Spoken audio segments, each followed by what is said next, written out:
The fourth floor has been shut down for 80 years, just a few years after the murder took place. The question of why the floor was locked up remains to haunt its residents who wonder the real reasoning. However, some answers have been dug up through old newspapers that offer new light on the story. According to an article written in 2003 by Brian O'Malley, the fourth floor was shut down due to floor problems that put people in danger. Eastern's Director of Housing and Dining, Mark Hudson, shared with the reporter the truth behind the floor's strange history. Although the fourth floor has been open for haunted houses in the past, it closed due to safety concerns. The article discusses how the fourth floor was never built to accommodate residents. Hudson also remarked on how the floor is used as a storage and workspace to remove lead paint, and how its closure never had anything to do with the ghost story or paranormal incidents occurring. Other articles have revealed more reason to believe that the ghost of Mary was just an old tale. Numerous articles state that there have been no records to indicate there was ever a murder that took place in the building.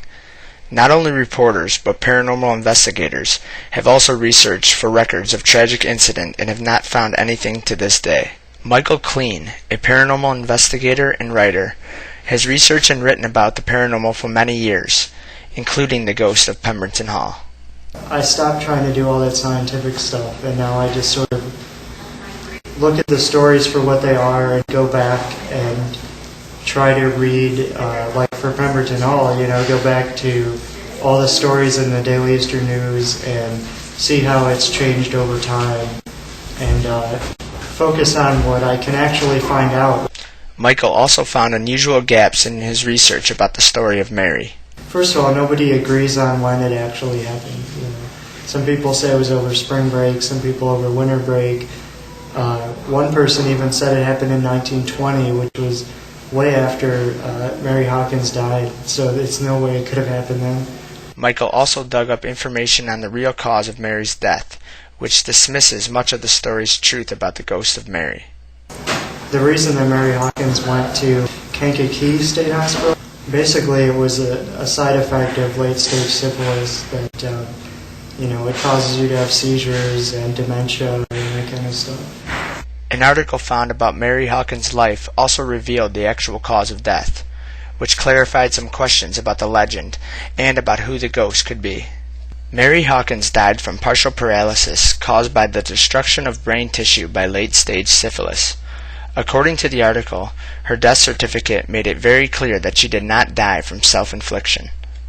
Although Mary did not kill herself, or leave Pemberton because of disturbing incidents such as brutal murder, some evidence has been found that leaves the ghost of Pemberton open for exploration. These pictures were taken on the fourth floor. In every picture, an orb is found in different positions of the room. An orb is a ball of collected energy caught on film or camera that appears bright. In terms of energy and physics, a circle is a shape which takes the least amount of energy to form, and therefore could very well be a spirit. Michael Kleen, however, has a very different opinion on the subject. There's a big debate about orb photos, and a lot of people for a long time it was really popular. If you take pictures anywhere, you'd find these like little round orbs, and a lot of people thought those were ghosts, but it's probably just moisture or dust or something like that. And so the problem with photography is that you can get mixed up, like if there's a hair in front of the camera, what you get when the film is exposed is this streak of, it looks like energy.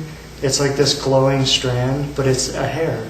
Another article found also reveals some strange information about the Daily Eastern News during the time of the murder. According to the article, another article stated that these pages were to be in storage but could not be checked out.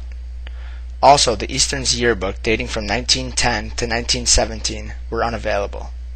Although the article raises much curiosity about the truth, Kleen provided an explanation to this mystery as well. That was because the war was going on, World War I, and so they were, everybody was conserving materials. And so basically, the Daily Eastern News, it was called the Teachers College News at the time. It didn't print as often. Really, it printed infrequently at the time anyway. I think it was maybe came out twice a month. I don't think it was a conspiracy to cover it up. There's been plenty of deaths on campus that have gotten all kinds of press. Although no documentation of the murder was found, an article written by Barbara Crenbrin in the late 1980s did claim that there was a death during the years of Mary Hawkins' time at Pemberton Hall. I've read somebody discovered that a student did die, but it was of influenza, I think, which was also going around at the time. However, the article also stated that the girl who lived at Pemberton did not die on campus but at her home.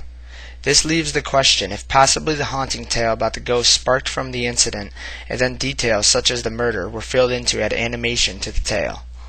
With some evidence found to support the old ghost tale, there still remains many unsolved mysteries that force the truth to remain buried. But are these unanswered questions a reason to dismiss all the personal encounters that those who have lived there experienced? Even with hours of research and exploration for the truth behind the ghost of Pemberton, no one will ever know for sure. The truth will continue to remain a mystery for those who go searching for a real answer. An answer that they will have to decide for themselves.